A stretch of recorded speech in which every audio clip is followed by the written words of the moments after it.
Let's mike global news. नमस्कार, let's mike global news में आपका स्वागत है। मैं हूं राखी जैन। अमेरिका, इजराइल और ईरान जंग का 17वां दिन है। इस बीच जापान और ऑस्ट्रेलिया ने हॉर्मुज़ स्ट्रेट में वॉरशिप भेजने से इनकार कर दिया है। अल जजीरा की रिपोर्ट के मुताबिक जापान की पीएम साने ताकाइची ने कहा कि हॉर्मुज़ स्ट्रेट से गुजरने वाले तेल टैंकरों की सुरक्षा के लिए नौसेना भेजने का कोई इरादा नहीं है।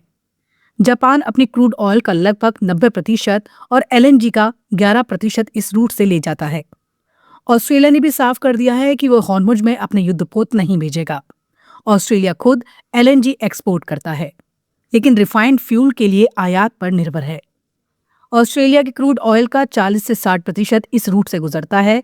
दरअसल ट्रंप ने हॉर्मुज़ स्ट्रेट का इस्तेमाल करने वाले देशों से इस रास्ते का रक्षा करने के लिए वॉरशिप और जरूरी मदद भेजने की मांग की थी। दुनिया भर का 20% तेल इसी रूट से गुजरता है। इसे लेकर ट्रंप ने रविवार को नाटो देशों को भी धमकी दी थी। उन्होंने कहा कि अगर सहयोगी देश हॉर्मुज़ स्ट्रेट को खुला रखने में मदद नहीं करते तो नाटो का भविष्य बहुत खराब हो सकता है।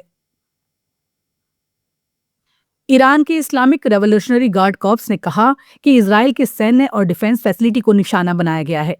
ये सॉलिड फ्यूल वाली स्ट्रेटेजिक मिसाइल है जो 2000 से 2500 किलोमीटर तक हमला कर सकती है। द नेशनल इंटरेस्ट पत्रिका के अनुसार इस मिसाइल की पहुंच मिस्र, सूडान के कुछ हिस्सों, यूक्रेन के बड़े हिस्से, दक्षिणी रूस, पश्चिमी चीन, भारत और हिंद महासागर और भूमध्य सागर के बड़े क्षेत्रों तक हो सकती है। जंग के बीच यूएई ने 35 लोगों को गिरफ्तार करने का आदेश दिया, जिसमें 19 भारतीय हैं। न्यूज एजेंसी पीटीआई के मुताबिक इन पर सोशल मीडिया पर फेक वीडियो और जानकारी फैलाने का आरोप है।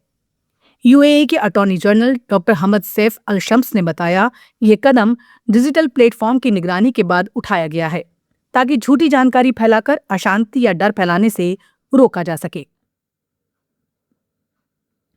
ईरान ने चेतावनी दी है कि अगर ईरान के खार्ग द्वीप पर हमला हुआ तो इसका असर वैश्विक ऊर्जा बाजार पर बड़ा पड़ेगा। इस्लामिक रेवोल्यूशनरी गार्ड कॉर्प्स नौसेना के प्रमुख रियर एडमिरल अलीरेजा तंगसीरी ने सोमवार सुबह अपने एक्स अकाउंट पर लिखा, आप पहले हॉर्मुज़ स्ट्रेट के जरिए ईरान को परख चुके हैं। खार्ग द्वीप पर हमला हुआ तो इससे एनर्जी की कीमतों और डिस्ट्रीब्यूशन में खतरा बढ़ सकता है। शनिवार को ट्रंप ने कहा था कि 28 फरवरी से शुरू हुए अमेरिका इजराइल के हमलों के तहत खार्ग द्वीप पर स्थित 13 सैन्य ठिकानों को हवाई हमलों में निशाना बनाया गया है। अफ्रीकी देश केन्या में तेज बारिश के बाद आई बाढ़ से हालात खराब हो गए हैं। पिछले एक हफ्ते में 66 लोगों की मौत हो चुकी है। लगातार बारिश से नदियां उफान पर आ गईं, कई घरों में पानी भर गया और सड़क, बिजली और पानी की लाइनें भी खराब हो गई। कुछ पुल टूटने के कारण कई सड़कें बंद करनी पड़ी और कई स्कूलों में भी पानी घुस गया। सरकार ने चेतावनी दी है कि देश के कई हिस्सों में अभी भी तेज बारिश जारी है। निचले इलाकों में रहने वाले लोगों को सुरक्षित जगह जाने को कहा गया है। अब तक 2000 से ज्यादा लोग अपने घर छोड़कर शरण लेने को मजबूर हुए हैं।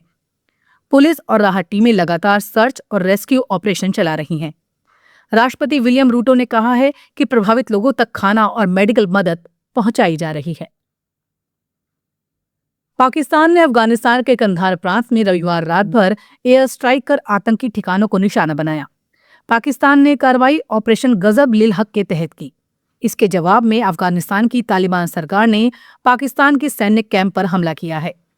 पाकिस्तान के सूचना मंत्री अताउल्लाह तरार के मुताबिक हमले में उन ठिकानों को निशाना बनाया गया जिनका इस्तेमाल तहरीक-ए-तालिबान पाकिस्तान जैसे संगठन सीमा पार हमलों की तैयारी के लिए करते थे।